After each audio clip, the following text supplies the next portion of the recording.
रहिएगा, next round में आपके बाकी विचारों को लूंगा। वीरेंद्र जी हमारे साथ आ गए। वीरेंद्र जी, इस तरह के बयानों के राजनीतिक धार्मिक क्या मसले हैं, इनका इम्पैक्ट क्या है और अचानक से इस तरह के बयानात तेज क्यों हो गए हैं? बिल्कुल, देखिए सियासत में जो चरित्र उभर रहा है वो ये है कि नफरत फैलाओ और सत्ता पाओ।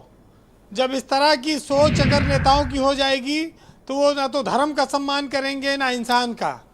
खैर, इस देश की जनता का सम्मान तो खाली चुनाव में होता है, वोट लेने के बाद तो 5 साल कोई उनसे सवाल भी नहीं कर सकता नेताओं से, जो हालात उन्होंने बनाए हैं। जो धर्म वैदिक है, जिसे सनातन कहा गया, जिसे हिंदू कहा गया, ये सब एक ही हैं, इनके नाम खाली अलग अलग हैं।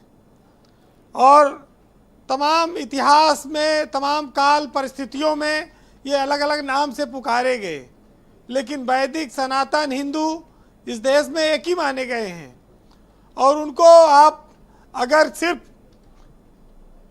गाली देकर वोट की खातिर जात पात को लुभाने के लिए इस तरह की कोई भी व्यक्ति काम करता है तो इस देश में दक्षिण के राज्यों में भले वो कुछ बढ़त हासिल कर लें, लेकिन उत्तर भारत में, पूरब में वो समाज को बांट रहे हैं और जिस दल के गठबंधन में है उसको डुबो रहे हैं। सनातन धर्म इस दुनिया का सबसे प्राचीनतम धर्म माना गया है। वोट की खातिर जो लोग जहर बो रहे हैं वो नहीं जानते कि पूरब में इसका क्या रिजल्ट होगा और कितना बड़ा नुकसान होगा। इंडिया गठबंधन को नुकसान होगा, चाहे ए राजा हो, चाहे उदयनिधि स्टालिन हो। ये लोग मिलकर टाइटैनिक जो बना है विपक्ष का एक, शायद उसको डुबोने की तैयारी में है। ब्रजेश जी, हमने ये सुना है कि सनातन धर्म करीब 90,000 साल पुराना होने तक का लोग दावा करते हैं और सत्य को ही का ही नाम कहा गया कि सनातन है। सत्य का नाम सनातन है, जिसका ना तो आदि है और ना कोई अंत होता है। अब जिस पर इतनी आस्था हो, जिस पर इतने करोड़ों लोग जिसको मानते हो, उसको लेकर विवाद पैदा करके सियासत में लोग कोई अच्छा काम नहीं कर रहे हैं। ये समाज को बांटने वाले बयान हैं। आने वाली पीढ़ियों को ये क्या देकर जाना चाहते हैं? क्या जहर बोना चाहते हैं?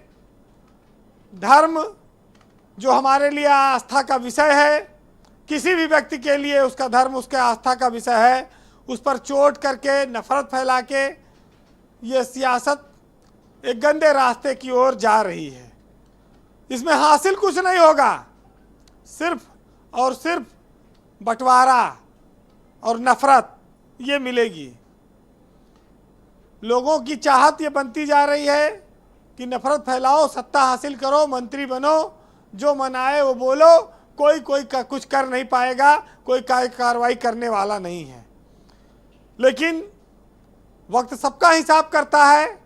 जो लोग अभी कुछ समय बाद चुनाव में जाएंगे उनको भी इसका जवाब मिलेगा कि उन्होंने सही किया है या गलत किया है। कोई भी सत्ता, कोई भी नेता इतना निरंकुश ना हो जाए कि वो चाहे जो बयान दे उस पर कार्रवाई ना हो। और 5 साल तक की सत्ता का दुरुपयोग करने वाले लोग फिर कभी सत्ता में लौट नहीं पाते अगर उनके मन में इस तरह का अहंकार हो। और ये बार बार बोला जा रहा है, खास तौर से उसमें कांग्रेस के भी एक नेता शामिल हो गए थे। ब्रजेश जी, ना तो सनातन HIV है, ना कुष्ठ रोग है, ना कोरोना है, ना कोई इस तरह की मानसिक बीमारी है। जो लोग बोल रहे हैं शायद उनके मन में बीमारी हो, लेकिन लोकसभा चुनाव के ठीक पहले ये बीजेपी के लिए स्लीपर सेल का काम कर रहे हैं और इंडिया के गठबंधन का नुकसान कर रहे हैं। और ये एक्टिव भी होते रहते हैं, हमेशा से ऐसे रहता है। जहाँ जहाँ भारतीय जनता पार्टी कमज़ोर है वहाँ वहाँ उसको दक्षिण भारत में ये बयान और इस तरह की भाषा उसको मजबूत बनाएगी। बीजेपी का उदय ही इस देश में राम मंदिर आंदोलन से हुआ था। हिंदू धर्म, भगवा जी, हिंदुत्व, ये सब उसकी ताकत है। इनसे आप उन पर आरोप लगाकर बीजेपी से जो लोग लड़ने चाह रहे हैं वो गलत दिशा में हैं। जी वीरेंद्र जी, देखिए, धर्म को लोगों ने अफीम कहा, लोगों ने तमाम बातें धर्म के लिए कही हैं, लेकिन जो लोग आज सनातन को बुरा मान रहे हैं, वो जिस धर्म को मानते होंगे, क्या वो धर्म किसी दूसरे धर्म को गाली देने के लिए उनको इजाज़त देता है या कोई ऐसी शिक्षा देता है? ये सिर्फ और सिर्फ वोट की खातिर मानसिक फितूर है और समाज को बांटकर लाभ लेने की कोशिश है।